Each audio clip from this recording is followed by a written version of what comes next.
کی معیشت ترقی کرے گی، نئے کاروبار کھلیں گے تو بھائی نوکری ملے گی. تو پچھلے یہ 6-8 مہینے میں وہ جو 0% کے قریب جی ڈی پی کی ترقی کی شرح چل رہی تھی، وہ اب یہ کہا جا رہا ہے کہ 3% کے قریب ہوگی اس سال میں. اس کا مطلب ہے کہ نئی نوکریاں پیدا ہوں گی، نئے کاروبار کھلیں گے. دوسری چیز اہم جو لوگوں کے ہر وقت ذہن میں گمان میں ہوتی ہے وہ یہ ہے کہ نوکری مل بھی جائے گی تو مہنگائی اتنی ہے، کتنی نوکری ملے گی، کتنی ترقی ملے گی تنخواہ میں، کہ جو مہنگائی ہمارے سامنے جن کی طرح کھڑی ہے ہم اس کو سامنے رکھتے ہوئے اپنے گھر بار کو چلا سکیں. تو ایک عام آدمی کی زندگی کے تو یہ مسائل ہیں. تو بھائی وہ جو کھانے پینے کی اشیاء کے اندر مہنگائی کی شرح شاید 48% تھی، وہ آج کتنی رہ گئی ہے؟ 1.کچھ%. میں آپ کو ایگزیکٹلی بتا دیتا ہوں. ہمارے کھانے پینے کی اشیاء کے اندر جو پچھلے سال مہنگائی کی شرح تھی وہ 48% تھی، 48.1%. اب وہ 1.7% ہے اس وقت. اوور آل جو ہماری مہنگائی کی شرح تھی وہ پچھلے سال تھی 38%. اب وہ 6.7% رپورٹ ہوئی ہے، یا 6.9%، دو مختلف اشاریے آ رہے ہیں. آپ مجھے یہ بتائیں کہ ترقی کی شرح 0 سے 3% ہو گئی، لوگوں کو نوکری ملی. مہنگائی کی شرح جو ہے وہ 38% سے گر کے 6.5%، 7% ہو گئی. کھانے کی پینے کی اشیاء جو ہیں جن میں مہنگائی کی شرح 48% یعنی 50% کے قریب تھی، وہ 1.7% رہ گئی. یہ بری چیزیں ہیں. ان میں کیا چیز ہے ایسی جو دکھتی ہے؟ ابھی میں آپ سے وہ تمام باتیں نہیں کر رہا ہوں کہ پاکستان کے اندر فورن ڈائریکٹ انویسٹمنٹ کے اندر 55% اضافہ ہو گیا ہے، وہ باتیں ابھی میں آپ سے نہیں کر رہا ہوں. یا باہر سے جو ہمارے پیسے آتے ہیں اوورسیز سے، ان کے اندر 44%، 44% اضافہ ہو گیا ہے، وہ بھی غیر اہم ہے. ہمارے زر مبادلہ میں کیا ہوا ہے، ہمارے ریزروز کے اندر کیا پوزیشن ہے، ہماری امپورٹ اور ایکسپورٹ کا ڈیفیسٹ جو ہے وہ کتنا کم ہوا ہے. کرنٹ اکاؤنٹ کے اندر تقریباً 80% کمی آئی ہے. یعنی ہماری جو چیزیں ایکسپورٹ ہوتی ہیں اور جو چیزیں امپورٹ ہوتی ہیں ان میں جو توازن تھا، جو عدم توازن تھا، اس میں 80% کمی آئی ہے. لیکن یہ تمام چیزیں جو ہیں، تمام اشاریے جو آپ کے سامنے رکھے جا سکتے ہیں، چاہے وہ سٹاک ایکسچینج کا ریکارڈ ہو، چاہے وہ بین الاقوامی سطح کے اوپر تمام لوگوں کا پاکستان کے اوپر کانفیڈنس ہو، فچ ریٹنگ کے ذریعے یا دیگر ریٹنگز کے ذریعے، کوئی ایک اشاریہ تو غلط ہو رہا ہو تو پھر آپ کے احتجاج کی سمجھ آئے.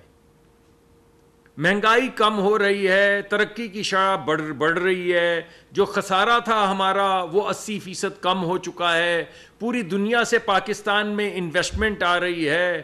ابھی یہاں پہ ملیشیا کی لیڈرشپ بیٹھی ہوئی تھی، چند دن کے بعد یہاں پہ ایس سی او کی تمام لیڈرشپ آ رہی ہے. اس کے 3-4 دن کے بعد سب سے بڑا وفد پرائیویٹ سیکٹر کا، انویسٹرز کا آ رہا ہے سعودی عرب سے یہاں پہ انویسٹمنٹ کرنے کے لیے. میں ابھی چین اور روس کا دورہ کر کے آیا ہوں. علیم خان صاحب اس وقت روس میں موجود ہیں.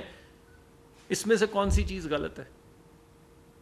ملک اگر آگے بڑھ رہا ہے، ملک کے اندر اگر لوگوں کو نوکریاں مل رہی ہیں، ملک میں اگر مہنگائی کی شرح کم ہو رہی ہے، ملک کے اندر اگر سختی کے بعد کچھ بہتری کی گنجائش پیدا ہو رہی ہے، تو اس میں کیا ہے؟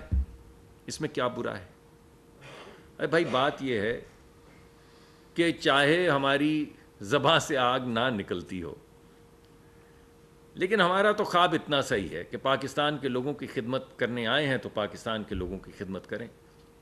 پاکستان کے لوگوں کو اگر نوکری چاہیے تو ہماری خواہش بھی ہے، کوشش بھی ہے. یہ بین الاقوامی انویسٹرز کو بلانے کی وجہ بھی یہ ہے کہ یہاں پر آئیں، انویسٹ کریں، کاروبار کھولیں، ترقی ہو. ایک بڑا ہمارا فوکس جو ہے وہ ہمارے کسان ہیں. پچھلے سال بھی اس سال میں جو ہم نے 6.5 یا 6.6% ترقی کی ہے ایگریکلچر میں، اس کی وجہ یہ ہے کہ چاہے وہ فرٹیلائزر ہو، چاہے وہ ٹریکٹر ہو، ہر لحاظ سے اس وقت حکومت کا جو فوکس ہے وہ کسان ہے، کیونکہ 50-55% ہمارے لوگ جو ہیں وہ ایگریکلچر سے ریلیٹڈ ہیں، وہ کھیتی باڑی کرتے ہیں، اپنے بیوی بچوں کا خیال کرتے ہیں، اپنے ماں باپ کی خدمت کرتے ہیں، تو ہم کاہے کو ایگریکلچر کو پروموٹ نہیں کریں گے؟ یہ جتنے انویسٹرز ہم یہاں پہ لا رہے ہیں، یہ کیوں لا رہے ہیں؟ تاکہ ہمارے شہری علاقوں کے اندر چھوٹے چھوٹے کام شروع ہوں، کسی جگہ پہ کارخانہ لگے، اس کارخانے کو چلنے کے بعد اس کی ٹرانسپورٹیشن کی ضرورت پڑے گی، کوئی ٹرک چاہیے ہوگا، کسی جگہ پہ پیکیجنگ کا کوئی یونٹ لگانا پڑے گا، کسی جگہ کے اوپر کوئی رنگ کرنے کے کو کام ہوگا، کوئی کنسٹرکشن کسی جگہ پہ ہو رہی ہوگی، کوئی اینٹیں لگا رہا ہوگا، کوئی چمنی سے دھواں اٹھ رہا ہوگا، تبھی کام چلے گا نا۔ یہ آئی ٹی پہ جو ہمارا فوکس ہے پرائم منسٹر کا، وہ کیوں بار بار آئی ٹی کا ذکر کرتے ہیں؟ اور ابھی سعودی عرب سے ایک بڑا انٹوراج جو آئی ٹی کا آ رہا ہے، وہ کیوں آ رہا ہے؟ اس وجہ سے کہ ہمارے پاس ٹاپ کے بچے بچیاں ہیں، بہترین بچے بچیاں ہیں۔ ہمارا نوجوان جو ہے وہ دنیا کے کسی بھی نوجوان جتنا علم رکھتا ہے اور ہنر مندی رکھتا ہے، لیکن اس کی اپرچونٹیز اگر ہم نے کریٹ کرنی ہے تو وہ اپرچونٹیز سامنے آئیں گی نا۔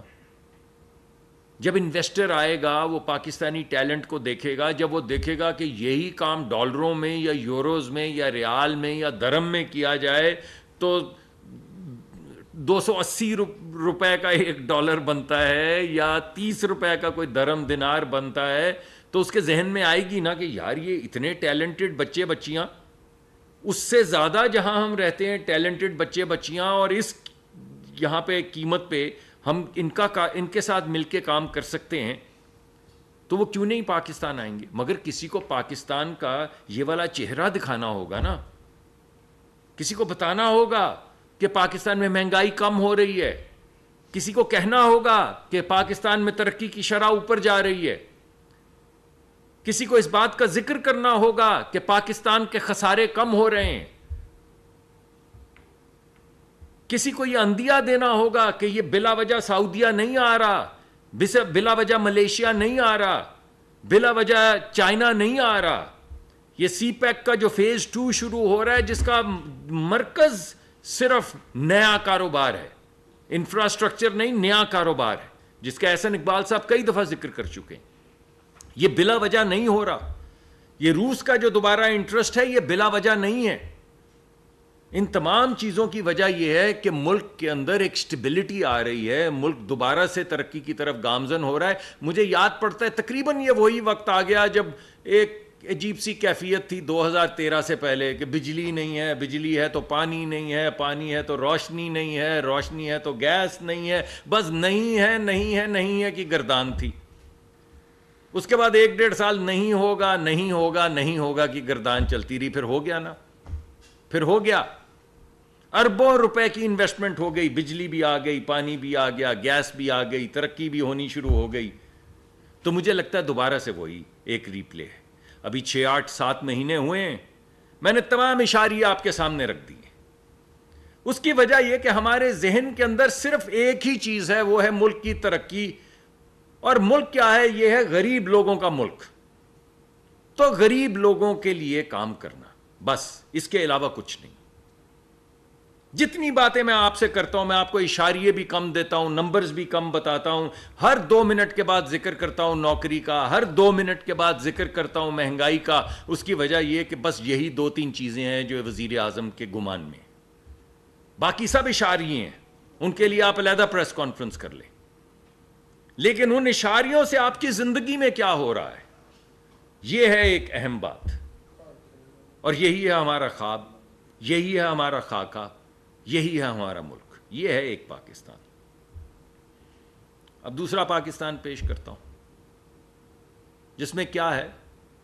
پکڑ لو، دھکڑ لو، آگ لگا دو، فساد کر دو، چھوڑیں گے نہیں، حملہ کر دیں گے، جیلیں توڑ دیں گے، کنٹینر لگا دو، میں نکلوں گا تو یہ ہو جائے گا، پھر وہ ہو جائے گا، پھر نہ ماں کی تمیز، نہ بہن کی تمیز، نہ عورت کی تمیز، زبان وہ بولو۔ جو اپنے گھر میں نہ بول سکتے ہو. یہ ایک عجیب پاکستان ہے. لیکن یہ نیا نہیں ہے. یہ نئے کی جو گردان ہے یہ نئی نہیں ہے. اسی طرح جب سی پیک شروع ہو رہا تھا تو چین کے صدر آ رہے تھے. آج کنٹینر لگے ہوئے نا بھائی, سب کو تکلیف ہو رہی ہے. اسی طرح کنٹینر لگے تھے 2014 میں, یہی وقت تھا.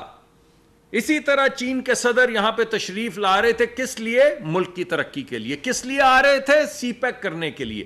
کیوں آ رہے تھے؟ کہ 18 20 25 30 بلین ڈالر کی پاکستان میں انویسٹمنٹ ہو سکے. کس نے روکا؟ اسی نے روکا جو آج ملیشیا کے صدر جب موجود تھے, ملیشیا کی لیڈرشپ, پرائم منسٹر موجود تھے, ان کی موجودگی میں جس نے تب کنٹینر لگوائے وہی اب کنٹینر لگا رہے. آپ کو کوئی مماثلت نظر آتی ہے؟ اسی طرح یہ وہی لوگ ہیں جن کے وزیر خزانہ نے فون کر کے کہا تھا یہ آئی ایم ایف کا پروگرام کہیں ہو نہ جائے. باس کہتا ہے, خان کہتا ہے کہیں ہو نہ جائے, خط لکھو. صوبے کے وزیروں کو یہ کہہ رہا تھا کہ پاکستان کے خلاف خط لکھو کہیں یہ آئی ایم ایف کا پروگرام ہو نہ جائے. کوئی نئی بات نہیں ہے. یہ وہی آئی ایم ایف کا خط ہے جو کبھی خط کی شکل میں آپ کے سامنے آتا ہے اور کبھی امریکہ کی کانگریس میں پاکستان کے خلاف ریزولوشن کی شکل میں, اپنے ملک کے خلاف, اپنے ملک کی ترقی کے خلاف امریکہ کے اندر بیٹھ کے ملینز آف ڈالرز لگا کے پاکستان کے خلاف ریزولوشن جس شخص نے کروائی اسی نے چین کے صدر کو روکا کنٹینر لگوائے. وہی ایس سی او کی پریس کانفرنس سے 2 دن پہلے دوبارہ کنٹینر لگوا رہا ہے. اسی نے پاکستان کو رسوا کرنے کے لیے کیا ہے ملیشین. ہم ان سے یہ بات کر رہے ہیں کہ وہ کس جگہ پہ پروسیسنگ پلانٹ لگائیں گے. ہم ان سے یہ بات کر رہے ہیں کہ ہم کس طرح ان کو گلگت بلتستان کے ان تمام لوکل لوگوں سے ملائیں گے جن کی جو مائنز کے مالک ہیں, جن کے ساتھ مل کے وہ مٹی بیچنے کے بجائے ہیرے بیچیں گے. ہم یہ بات کر رہے ہیں کہ مٹی جو ہے یہ ہیرے میں کیسے تبدیل ہوگی. وہ یہ بات کر رہے ہیں کہ اس مٹی کو آگ نہ لگا دیں کہیں ہیرا نہ بن جائے. تو عجیب سا نہیں لگتا آپ کو؟ وہی غدر ہے. یعنی ایک طرف پاکستان کے خلاف چاہے امریکہ ہو چاہے کوئی اور ملک ہو, چاہے پاکستان کے اندر کوئی آ رہا ہو, چاہے سی پیک ہو, یا اس وقت کی موجودہ صورتحال جس میں اربوں ڈالر کی کمٹمنٹ کرنے کے لیے لوگ یہاں پر تشریف لا رہے ہیں, اور ہم کیا کر رہے ہیں؟ ہم آگ لگا رہے ہیں. آگ کس کو لگا رہے؟ پاکستان کو. ارے اگر کوئی آ جائے گا اور پاکستان میں انویسٹمنٹ کرے گا اور پاکستان میں کاروبار کھلیں گے تو آپ آگ کس کو لگانا چاہ رہے ہیں؟ اور یہ آپ کے گمان میں وہ دن کیوں آتا ہے جب کوئی انویسٹمنٹ کرنے آ رہا ہوتا ہے, یا وہ وقت کیوں آتا ہے جس وقت آئی ایم ایف کا پروگرام ختم ہونے یا تکمیل ہونے تک پہنچتا ہے؟ یہ خاص وقت کیوں ہوتے ہیں آپ کے پاس جب آپ خط بھی لکھتے ہیں, جب آپ ریزولوشنز بھی نکالتے ہیں؟ تو یہ تو لگتا ہے کوئی عجیب اور ہی پاکستان ہے. ایک خاک اور آگ کا پاکستان ہے, ایک ترقی کا پاکستان ہے, ایک تنزلی کا پاکستان ہے, ایک خوشحالی کا پاکستان ہے, ایک بدحالی کا پاکستان ہے, ایک امن کا پاکستان ہے, ایک بربادی کا اور فساد کا پاکستان ہے. تو کون سا پاکستان آپ چوز کرنا چاہتے ہیں؟ کون سا پاکستان آپ بنانا چاہتے ہیں؟ بس میں آپ کے سامنے یہی سوال رکھنے کے لیے آیا. ایک تو میں آپ کے سامنے وہ تمام اشاریے رکھنا چاہتا ہوں تاکہ آپ یہ نہ کہیں کہ ہوا میں باتیں کر دی. میرے پاس یہ پورے کاغذ پڑے ہیں, جو انڈیکیٹر کہیں گے اس کے اوپر میں حاضر ہوں, میں آپ کے سامنے بات کروں گا. کسی لحاظ سے مینوفیکچرنگ, ایس ایم ای, نیا کاروبار کتنے کھل رہے ہیں, مہنگائی کتنی کم ہو رہی ہے, ترقی کی شرح میں کیا ہو رہا ہے, ٹریکٹر کتنے بنے ہیں, گاڑیاں کتنی بنی ہیں, فرٹیلائزر کتنا پروڈیوس ہو رہا ہے, انویسٹمنٹ کتنی آئی ہے, خسارہ کتنا کم ہوا ہے, جو اشاریہ پوچھیں گے اس پہ بات کروں گا. سوال یہ ہے کہ یہ سب 6 مہینے میں کیسے ہو گیا؟ یہ سارا 3.5-4 سال میں کیوں نہیں ہوا؟ اور 1000 ایکسپلینیشنز مان لیتے، ساری مان لیتے، مگر ہر بات کی ایکسپلینیشن ہے کہ کیوں نہیں ہوا، کوئی ایکسپلینیشن نہیں کہ اب کیوں ہو رہا ہے، اور 6-7 مہینے میں کیوں ہو رہا ہے۔ اس کی وجہ ہے کہ بھائی خاکہ ہی مختلف ہے، کام کرنے کا مقصد ہی مختلف ہے۔ جب پی ٹی آئی کی کنٹینر سے اترے، جب تباہ کرنے کی بھرپور کوشش کی اس کو، یہ سی پیک کو، تو ہم نے سوچا یار چلیں، اپوزیشن کے لوگ تھے، ارسپانسبل ہیں، شاید سیاست میں نئے نئے آئے ہیں، شاید برباد کرنا نہیں چاہتے، بس ہو گیا ہے ان سے بربادی کا سامان، لیکن جب اتریں گے تو اسٹیٹس مین بن کے جائیں گے سامنے وزیر اعظم کے، جیسے بھی الیکٹ ہوئے، وہ آپ کو پتہ ہے بیٹھ گیا، کیا ہم پہ بھی الزام، ان پہ بھی الزام۔ ایک تو الیکشنز جو ہیں وہ نامراد جب ہوتے ہیں، اس کے بعد ہر بندہ ان کی جواب دہی کرتا رہتا ہے کئی سال، لیکن گمان میں یہ تھا کہ آپ جائیں گے اسٹیٹس مین بن کے جائیں گے، جیسے بھی الیکٹ ہوئے ہیں یا سلیکٹ ہوئے ہیں پرائم منسٹر بن کے جائیں گے۔ آپ کنٹینر لے کے پرائم منسٹر ہاؤس میں گھس گئے، جو زبان کنٹینر پہ بول رہے تھے وہی پرائم منسٹر ہاؤس کے اندر کنٹینر لگا کے بولنی شروع کر دی۔ اس کو مونچھوں سے پکڑ کے موت کی کال کوٹری میں ڈالوں گا، اس کی بہن ایسی، اس کی بیٹی ایسی، اس کا فلاں یہ، اس کا فلاں یہ، آپ کنٹینر ہی لے کے گھس گئے۔ ارے بھائی کوئی متانت، کوئی